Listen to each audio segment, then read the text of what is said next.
Suponiendo, por ejemplo, un tema gordo, que es, por ejemplo, el embarazo del adolescente, un adolescente que no puede mantener el hijo, ¿qué nos pasa acá? Y bueno, se complica todo, porque no hay instituciones, ¿verdad? Y hay otra cosa que tampoco nuestra idiosincrasia social nos permite simplemente gestar, parir y regalar. Todavía tenemos un cierto prurito, una cierta moral y un poco de amor que nos queda todavía a las mujeres, y somos capaces de crear nuestros hijos solas, sin marido, sin esposo, sin el padre. Claro que somos capaces de ser madre y padre. Yo fui por mis circunstancias, porque me quedé viuda y mis niños me quedaron de 7, 11 y 13 años. Y la tuve que criar sola. Hice de madre y hice de padre, ¿verdad? Circunstancialmente. Pero hay mujeres que hacen de madre y padre por propia decisión. Y lo hacen muy bien. Lo hacen muy bien. Podemos ir entrando en las preguntas, en las posturas, en las posiciones, en el aporte que me pueden hacer. Pues yo siempre, después que hago una conferencia, la vuelvo a revisar, y de lo que me pasaron es parte de esto. Porque yo quiero transmitir lo poco que sé, lo mucho que quiero que sepan lo que yo pude recoger en mi experiencia. Yo ejercí durante 41 años.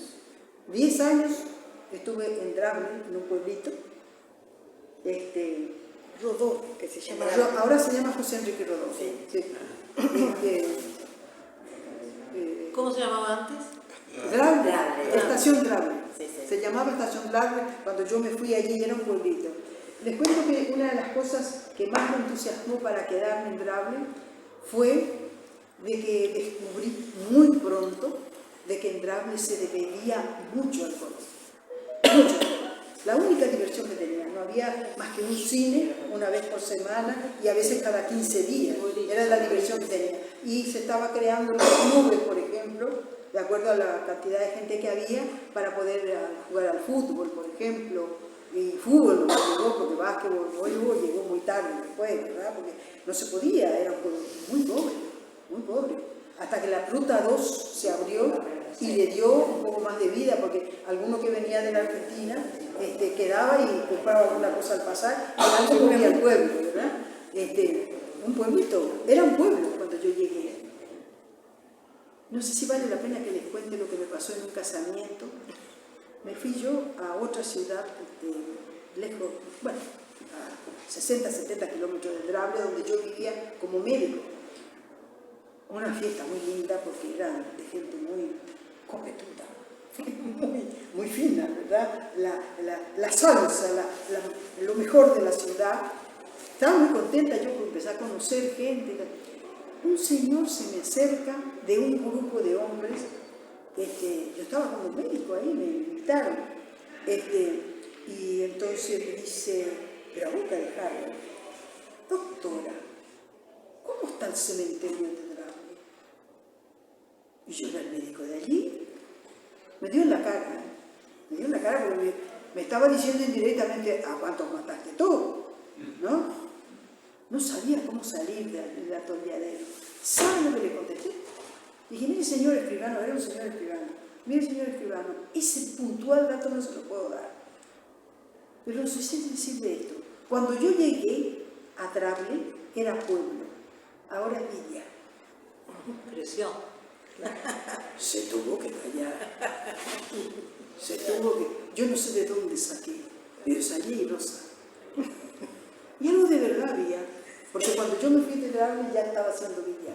Creció enormemente.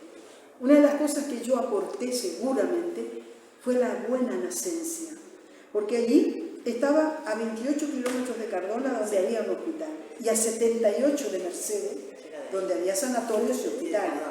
Pero el que no tenía auto, el que tenía charrero, no llega. Y a caballo tampoco. Y los ómnibus pasaban de vez en cuando. Entonces la enfermedad era un problema. Y el nacimiento, como era natural, parían con María. Sí, con María. Y María a veces sacaba a los niños azules. Había sufrimiento perifetal, ¿viste? Y cuando yo me fui como médico, una de las mejores cosas que aprendí es ayudar a parir.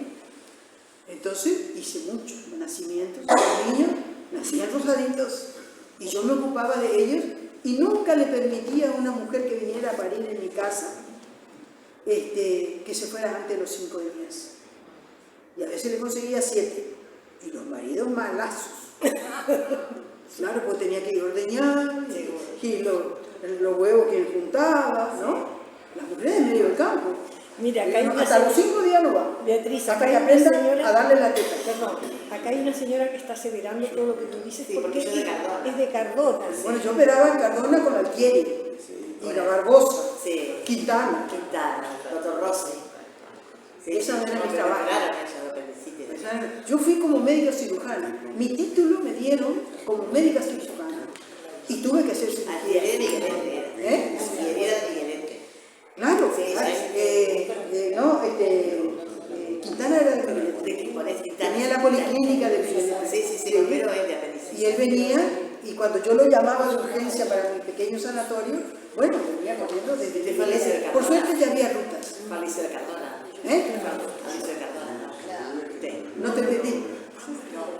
Alicia de Cardona. No, yo era del liceo de Drable. De Drable. Y nos traían los chicos de Egaña, Rizo y Palmitas. En un ómnibus. En un ómnibus, sí. Yo tenía compañeras que iban a Qué Cardona. maravilloso, qué maravilloso. Sí. Y una de las cosas que pasó, por ejemplo, por lo que yo tuve que organizar, levantar la Policlínica de Egaña. Cuando me fui a hacer la Policlínica de Egaña, lo hacía en el galpón del granero. Hicieron un cobertizo ahí y ahí hacía. Teníamos una comadreja guacha en un agujero. Y cuando la vi yo me quedé dura.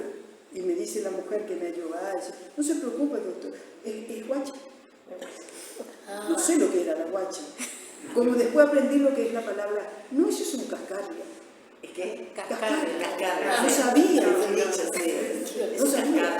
Claro, yo era, bueno, nací en Asunción, vine a estudiar a Montevideo y me fue agradable.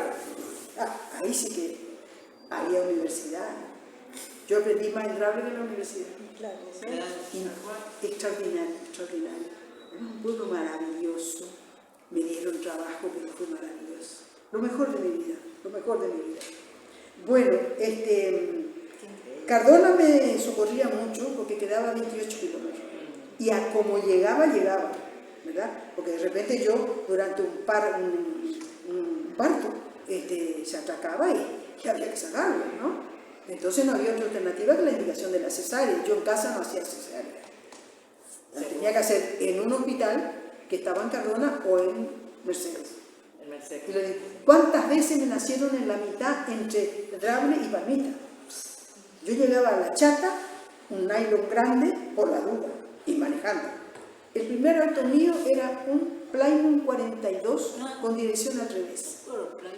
Cuando veían venir, disparaban. Bueno, sabía si tenía chofer o no. Yo que era medio petiza, me veían del otro lado. Del otro lado estaba.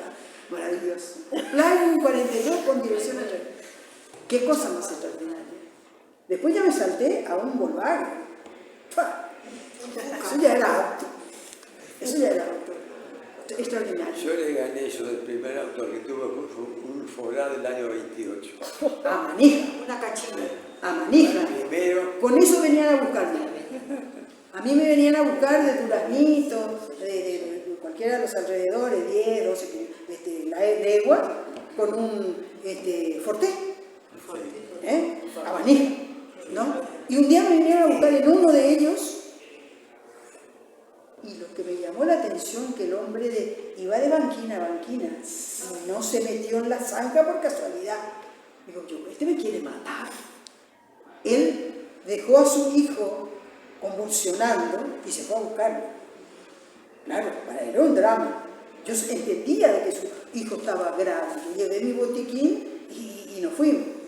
Cuando pude socorrer al niño, vi que era una convulsión febril, resolví el problema, me senté y respiré y le digo, pero dígame una cosa, ¿por qué me trajo como me trajo? Ay, doctora, discúlpeme, dice, no tengo freno. Sí, y tenía que volver con él. Y tenía que volver con él.